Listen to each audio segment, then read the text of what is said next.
V momente, keď si proti nemu vybehol na trávnik, tvoja šanca na gól skončil. Martin Škrtel. Štvornásobný futbalista roka, ktorý prišiel zničiť každého, kto mu stal v ceste. V Trenčíne mu bolo Slovensko malé. Odišiel na východ, do Zenitu Petrohrad, kde v mrazivej ruskej zime vyhral ligový titul. Stal sa najdrahším obrancom v histórii ruskej ligy. V januári 2008 prišiel zlom. Anfield Road, 8 sezón v Liverpoole. V sezóne 2012 ho fanúšikovia zvolili za najlepšieho hráča celého klubu.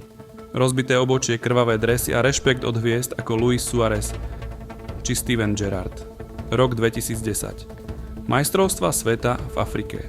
Slovenský múr, ktorý zastavil úradujúcich majstrov sveta z Talianska. Martin tam stál ako generál obrany a doviedol nás do 8 finále. Po rokoch v Turecku sa kruh uzavrel v Trnave. Prišiel, vyhral slovenský pohár a ukázal, čo znamená skutočný srdciar. Dámy a páni, usaďte sa a užite si tento krátky zostrih o našom najväčšom futbalovom terminátorovi.